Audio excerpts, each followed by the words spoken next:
If you use DCC on your model railroad and you ever run more than one locomotive on a train, then you need to be able to do some speed matching. And I'm going to share with you 4 hacks that make speed matching a little bit easier and a little smoother, and I'm starting right now.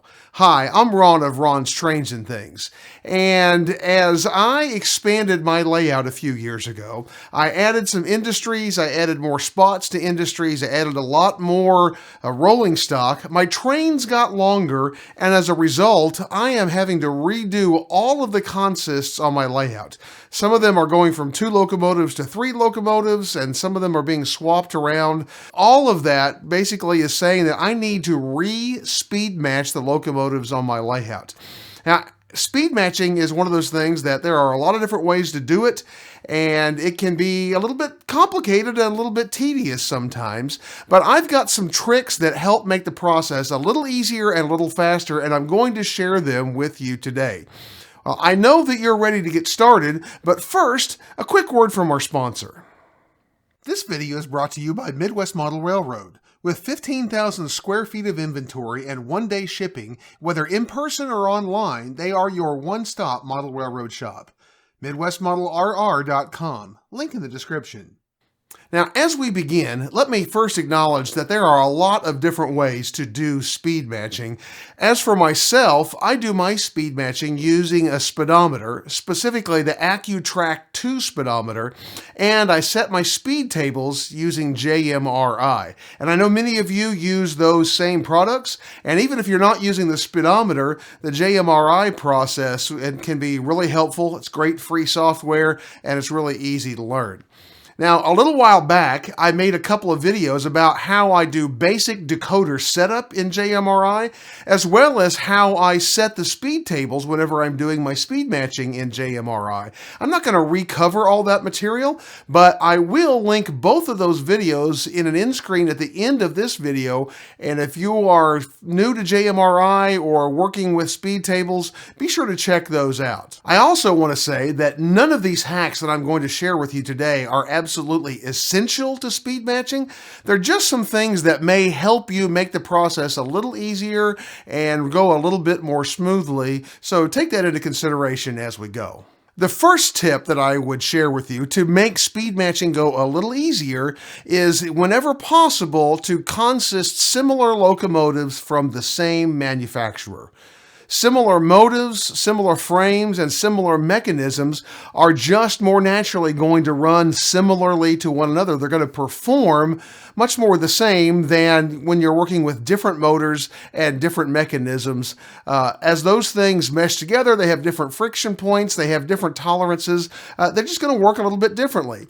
So if you're working with locomotives from the same manufacturer, from about the same age, similar mechanisms and frames, it's going to mean that they naturally are going to be more similar in the way that they run compared to one another.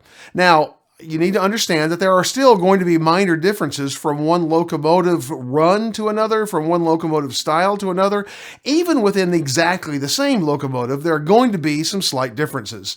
But you're going to minimize those differences if you're using the same manufacturer and similar mechanisms, similar frames and motors.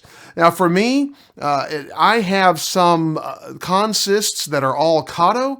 I have some consists that are all Atlas locomotives. I have some consists that are all Scale Trains locomotives. But I also understand that that doesn't always work. I also have some mixed consists, including one that is a 3 locomotive consist with an Atlas, a Kato, and a Fox Valley locomotive.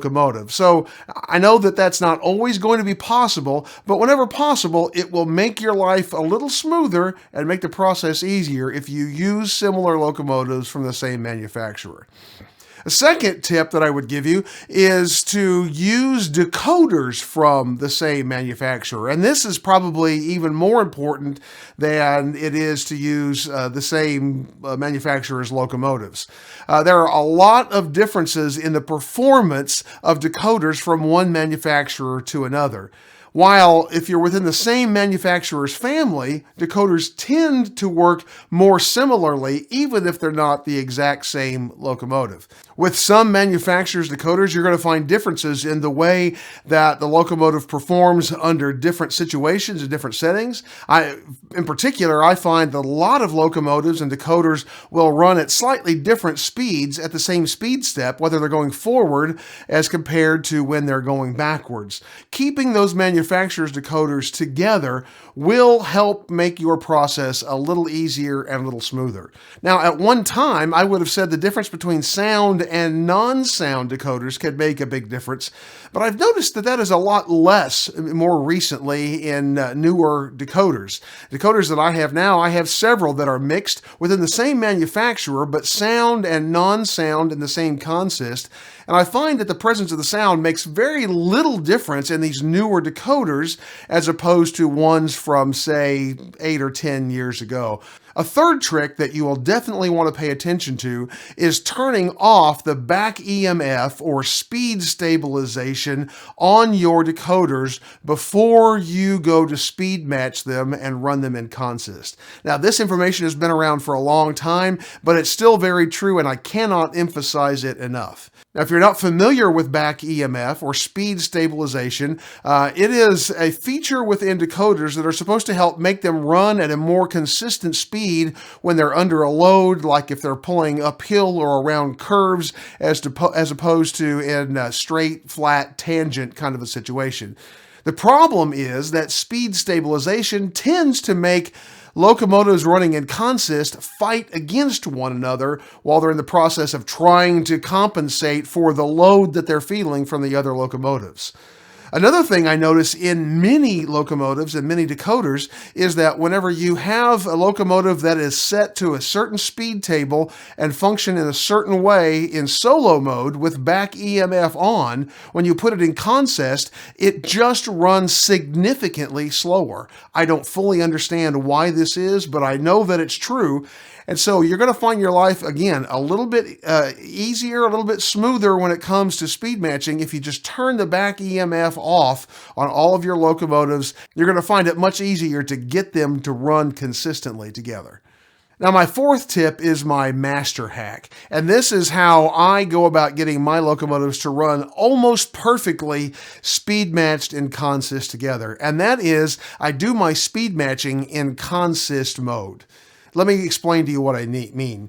First of all, with a new locomotive, I try to get it to run in solo mode within certain parameters. In other words, I try to get speed step 1 to run at about or slightly slower than 2 scale miles per hour. I try to get the mid step to run as close as I can to 45 scale miles per hour.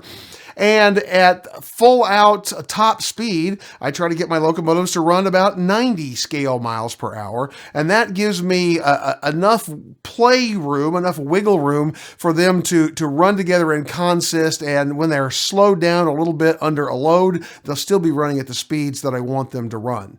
Now, once I have those basic parameters set for all of my locomotives, I get the locomotives that I want to put together in consist, and I set up the consist so that they are running together on the same consist address.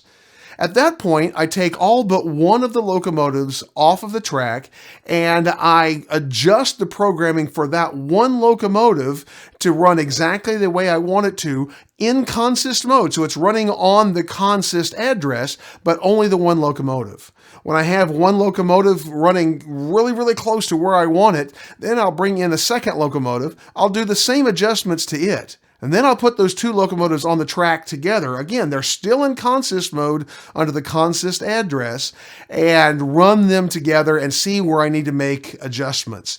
Once I have them running almost as close to perfectly as I can expect, then I'll add any other locomotives if I have 3 or more locomotives in the consist and just repeat the process. In doing so, I have the locomotives performing exactly as they're going to perform while they're in consist because they're in consist, and I make those final adjustments while they are in that setting. Now, to see those videos on setting up decoders and setting speed tables in JMRI, check out the links on your screen. Remember my Amazon Pick of the Week, my Micromark discount code, and other valuable links in the description down below. And be sure and join me on Fridays as I bring you even more great model railroad videos. And I'll see you on the next video. Tin Lizzie?